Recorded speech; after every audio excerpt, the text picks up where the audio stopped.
All right, let's dive into something that could completely change your relationship with your money, your privacy, and maybe even the government itself. We're talking about the proposed UK digital ID. Now, this whole breakdown has been developed by the experts at Pro Tax Accountant, and they've cut through all the noise to show you what's really at stake here.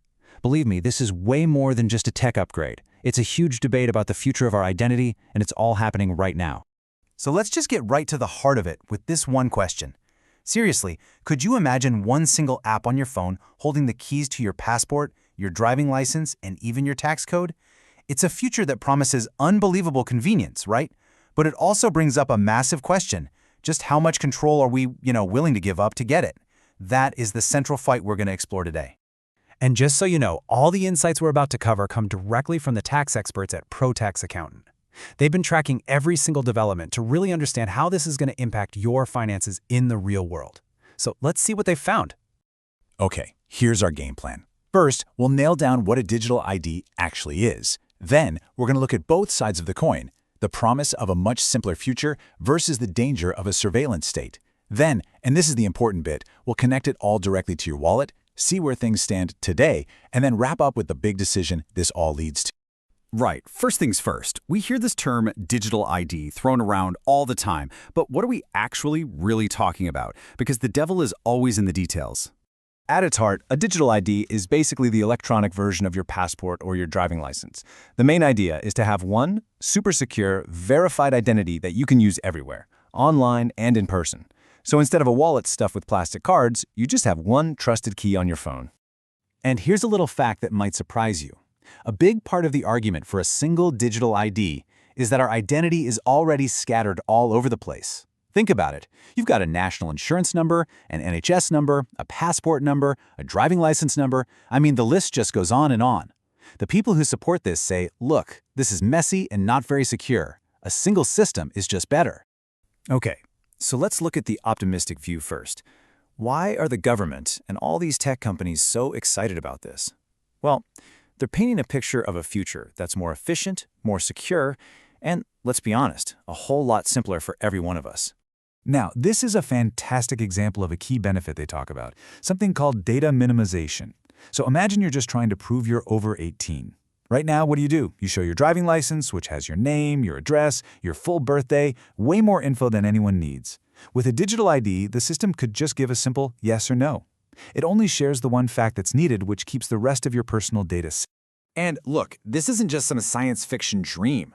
Supporters always point to Estonia as the gold standard.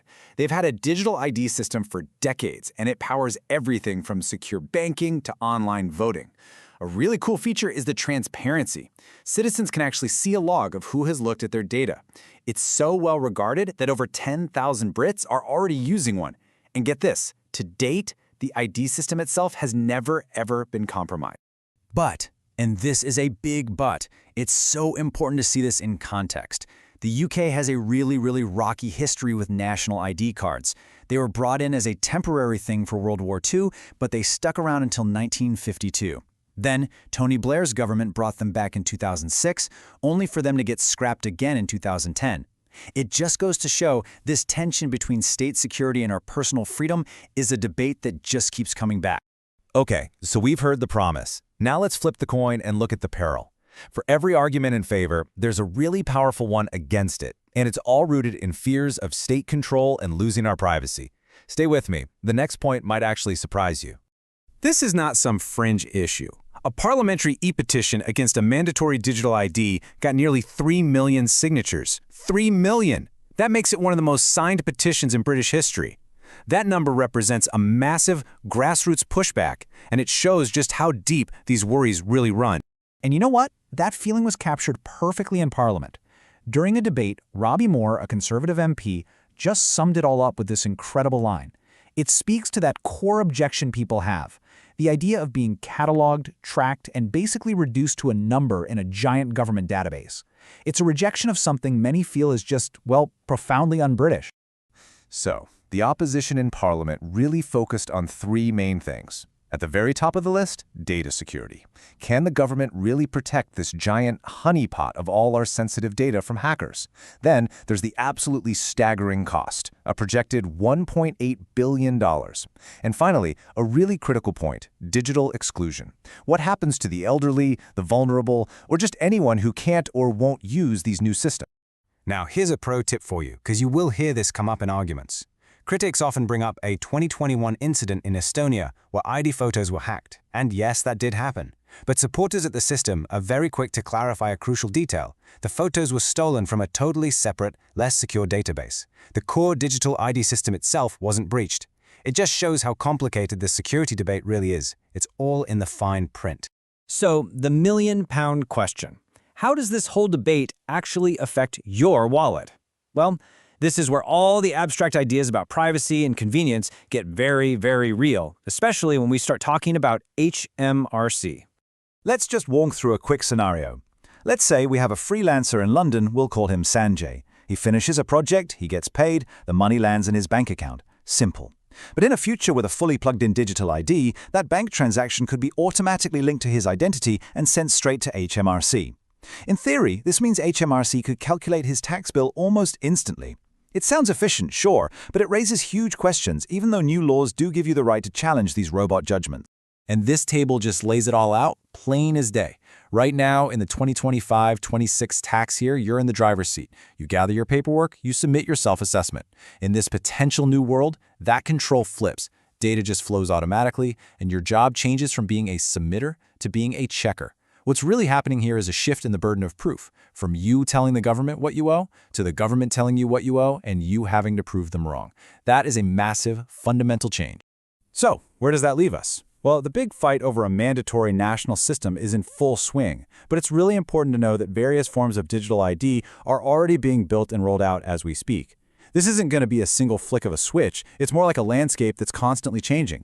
Let's break down what's happening right now. The government is already working on a gov.uk wallet app, so you can store things like your driving license on your phone. At the same time, they've set up a rulebook that lets private companies offer their own, voluntary digital IDs.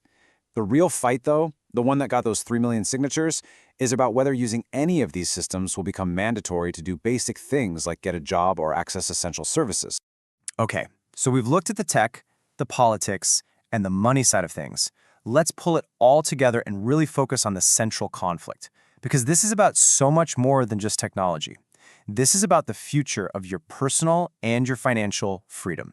And honestly, this is the bottom line. Is this a tool that's going to free us from piles of paperwork and make life easier, or is it the foundation for a system that gives the government unprecedented control over every penny we earn and spend?